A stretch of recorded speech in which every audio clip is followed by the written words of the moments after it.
Deus de bondade e justiça, sabemos que o Senhor nos ajuda sempre, onde quer que estejamos, e a certeza de estarmos cercados por tuas bênçãos nos dá uma grande segurança naquilo que fazemos.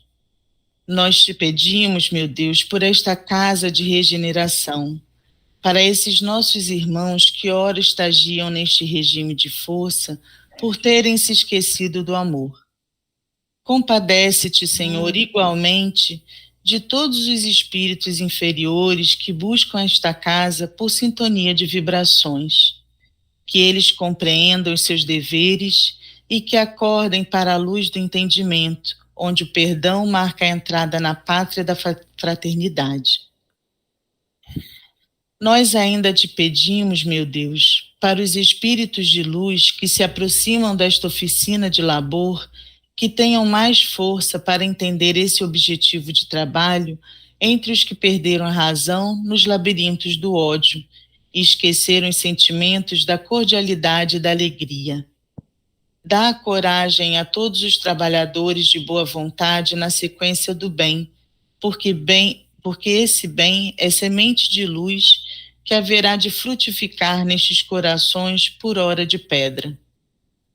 Abençoe os espíritos que choram e sofrem por seus familiares recambiados para estas células de reajuste, mostrando a todos eles o caminho, a verdade e a vida.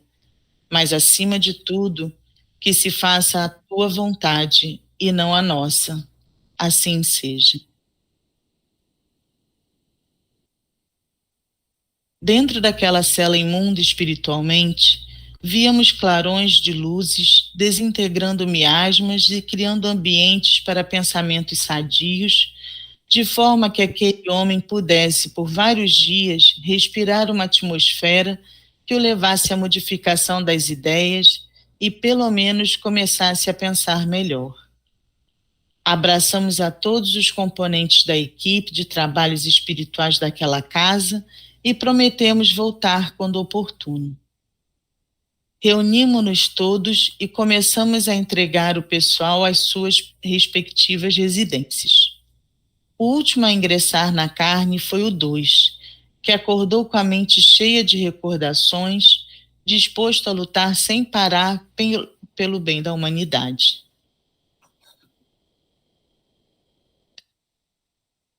Ouvindo casos. Nunca houve tantos recursos terapêuticos como neste século XX. Jamais houve tanto recurso em todos os tipos de medicina como agora, para refazer o corpo gasto pelas doenças ou pela idade. As bênçãos dos céus se fazem presentes em todas as religiões e filosofias espiritualistas que estão dando seu quinhão de esforços para levantar as criaturas dos leitos de dor. Nesse fechamento de ciclo do fim dos 2 milênios, levantam-se em todo o mundo sistemas e mais sistemas de conduta alimentar para assegurar a saúde do corpo, de que todas as civilizações se esqueceram e torturam pelos desregramentos. Escolas e mais escolas surgem e desaparecem a fim de ensinar aos homens a disciplina das ideias e a educação dos sentimentos, enquanto a dor, os problemas, os infortúnios e todos os tipos de hábitos e vícios perniciosos invadem a família terrena, como se fosse uma calamidade universal. Por onde passamos, notamos o choro, a impaciência, o ódio e a tristeza. Cada sistema de cura que se encontra assegura ser o melhor, e o povo continua sofrendo em todas as linhas de frente. As guerras destroem e as leis terrenas impõem. O poder esmaga e os fracos padecem. Todos os casos que ouvimos deixam transparecer o império dos desequilíbrios, mantenedores dos infortúnios. Essa é, pois, a situação do mundo atual. O Evangelho está sendo conhecido em todo o mundo. Entre todas as criaturas de Deus, o homem está entregue ao caos, à espera do Salvador de todos. A humanidade se encontra numa encruzilhada à espera de decisão e deve escutar o que o Cristo ouviu quando estava pregando no lenho de redenção desta mesma humanidade. Eis o que Mateus anotou no capítulo 27, versículo 40. Ó, tu que destróis o santuário e em 3 dias o reedificas, salva-te a ti mesmo, se és filho de Deus, desce da cruz. O Cristo já estava salvo e nunca ficou pregado na cruz da ignorância. Essa assertiva é para nós outros, encarnados e desencarnados, que ainda carregamos um madeiro enorme formado pelo karma e estamos pregados em todos os tipos de vícios que nos fazem sofrer cada vez mais, ignorando as causas desses infortúnios a nos fazer gemer nos caminhos da evolução. Todos os recursos oferecidos são paliativos e não curas verdadeiras, porque são exteriores. Podemos, por intermédio deles, nos fazer crer numa força poderosa, e somente ela poderá nos salvar. É a força da renovação interna. É Deus dentro da criatura. É Cristo despertando no coração para libertar o ser humano. Salve-te a ti mesmo e desce da cruz. Quem pronunciou estas palavras, sem que o notassem, foi um instrumento divino, não no que se referia ao Mestre, para toda a humanidade. Ninguém salva ninguém, é a verdade que deveremos estar preparados para ouvir. Depois de Deus, somente tu podes salvar-te a ti mesmo. Elisa,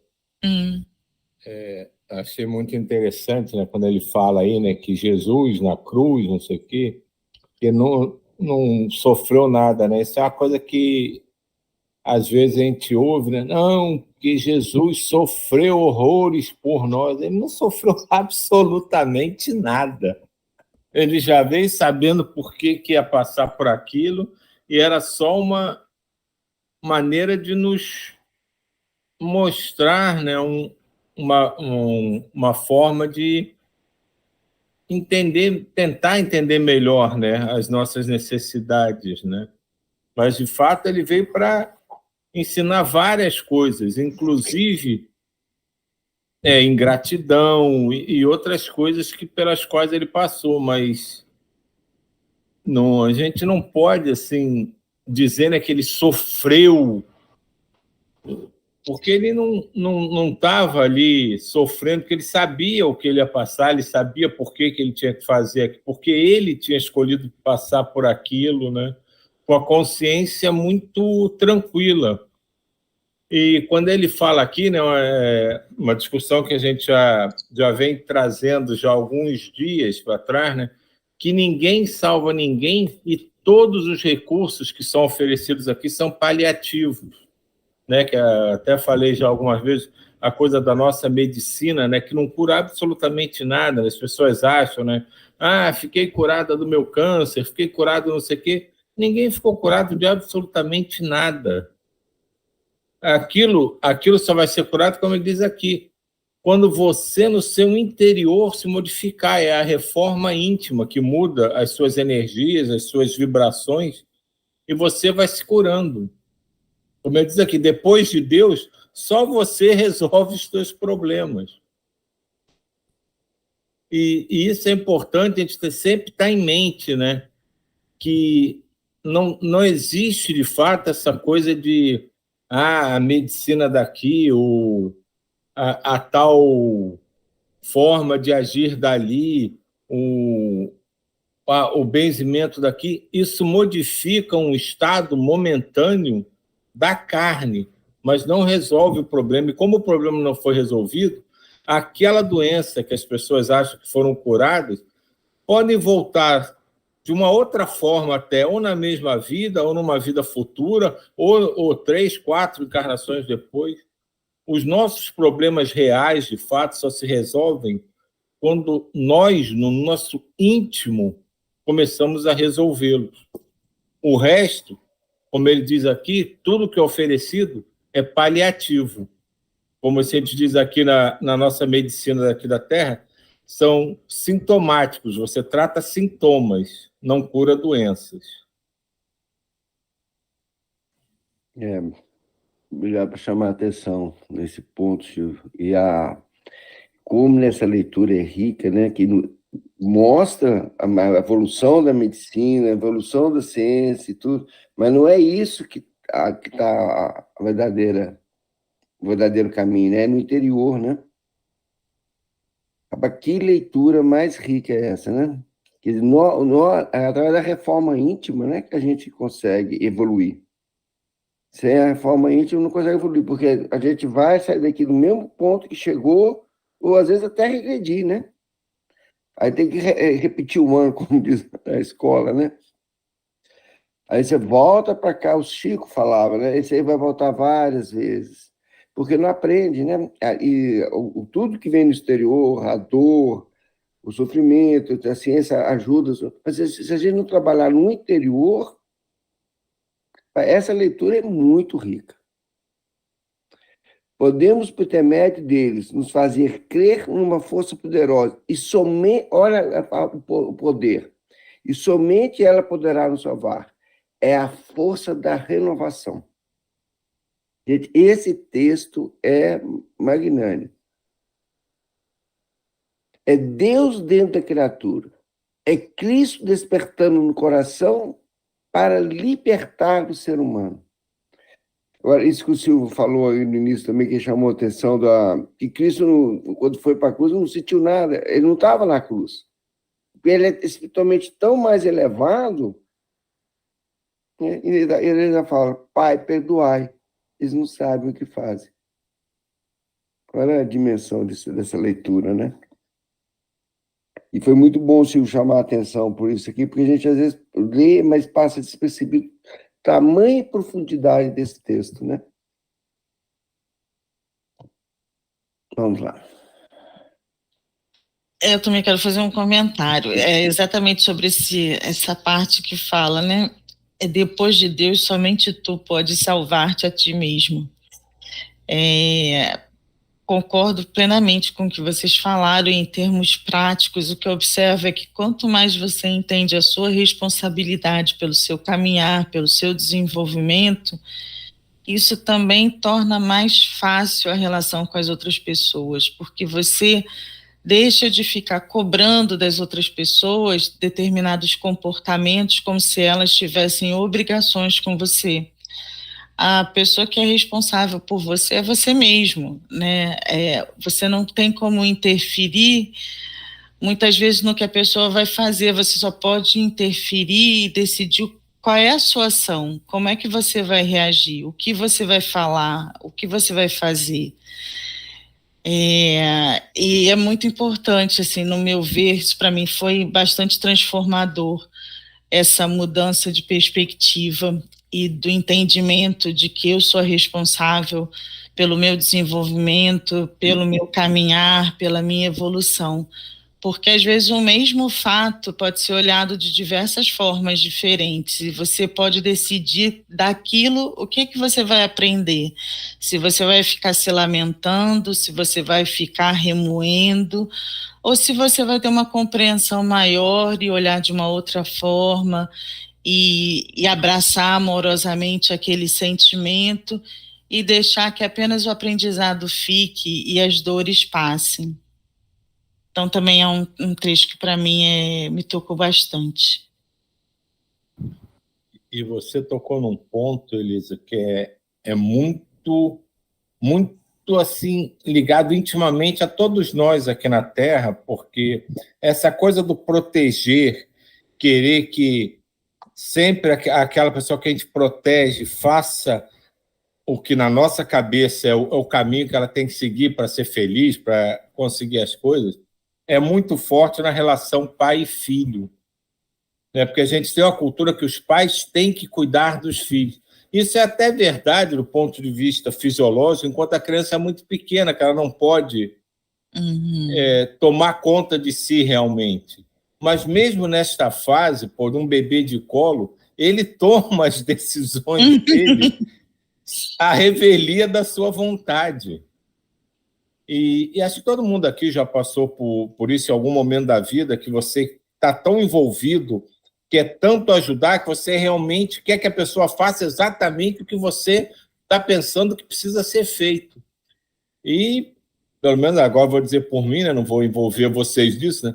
E você fica com raiva. Porra, mas não fez, eu sabia que tinha que fazer isso, não fez, bem feito, para ver se aprende. E não é a gente, como a Elisa está dizendo, a gente aos poucos vai se conscientizando que realmente cada um escolhe o seu momento. Aquele bebê de colo, no momento que está chorando, está com fome, aí você vai dar o mamar para ele não quer, porque, na verdade, ele está chorando por uma coisa que a gente não entende, e ele não quer mamar naquela hora, você acha que ele tem que mamar, mas ele não quer mamar. Então, é uma relação que a gente vai aprendendo aos poucos e, às vezes, de forma um pouco até frustrante, eu diria, para nós, né? Porque a gente fica assim, poxa, eu devia tomar conta, mas eu não consigo tomar conta, ele não faz nada do que eu digo, e quando os filhos vão crescendo, vai piorando essa relação, né? E isso é muito importante, você falou, e aos poucos, né, quando você vai se conscientizando, você vai entendendo que é exatamente isso. A gente está ali para apoiar, mas as decisões importantes e que realmente modificam cada um são individuais. A gente não tem como interferir. Por mais que na minha cabeça a coisa funcione de uma coisa, de um jeito ou de outro, na tua cabeça pode a visão de uma saída pode ser totalmente oposta à direção a seguir do que eu imaginava. E para você pode dar certo. Então, é essa consciência que eu acho que é importantíssimo. E eu acho que a gente vai adquirindo isso aos poucos. E nessa relação, os filhos ajudam muito, os amigos ajudam muito, e os pais da gente ajudam muito. Porque a gente faz o que os nossos filhos fazem com a gente, exatamente o que a gente está repetindo, o que a gente já fez com os nossos pais. E tudo isso vai amadurecendo. E é, na verdade, uma coisa que pode parecer frustrante, mas é muito belo. Esse, posso dizer assim, um renascimento de consciência da nossa relação com o mundo e com as pessoas que, naquele momento, são mais íntimas, mais ligadas ao nosso coração.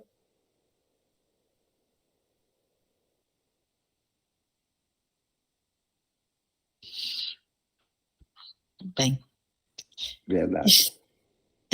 estão chegando à Terra para todas as criaturas os meios que os homens podem usar para o despertar espiritual para que se cuidem.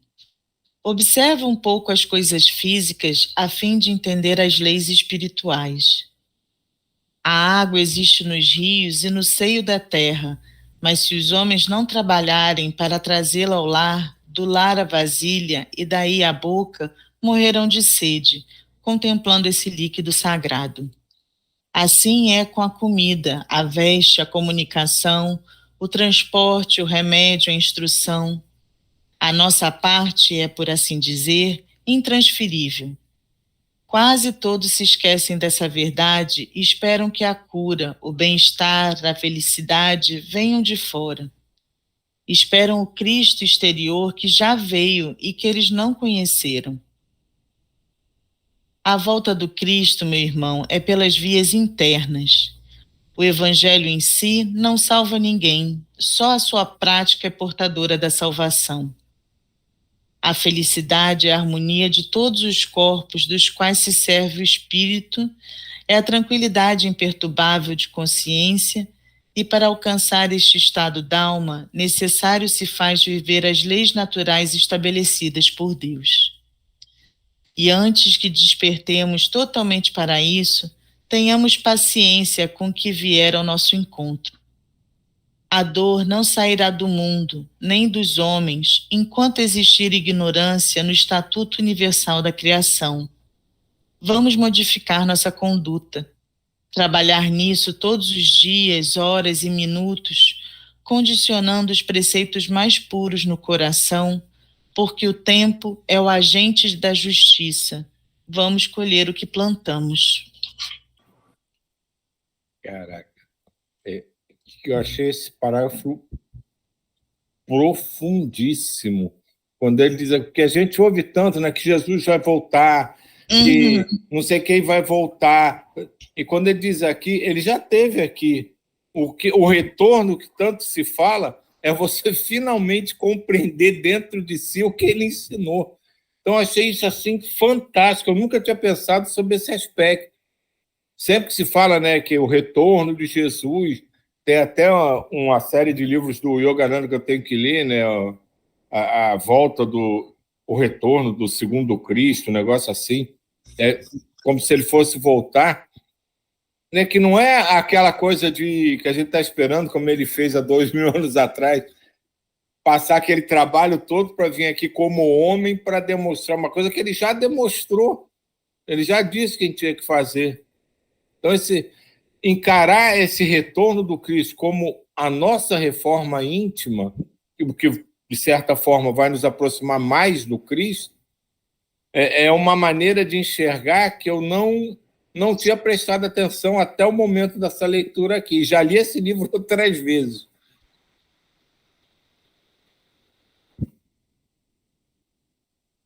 E além de Cristo ter vindo, né, quantos outros seres de tão elevada vibração estiveram aqui nesse planeta, cujas histórias a gente conhece, a gente lê, ouve e vê os exemplos, e ainda assim é tão difícil para a gente entender. Está aqui no dia a dia, é abrir os olhos para ver mesmo, né? Então, de fato, Cristo já esteve, já passou aqui seus ensinamentos, e além disso, ainda mandou algumas outras pessoas para ficarem nos lembrando dos ensinamentos, e ainda assim a gente não aprende.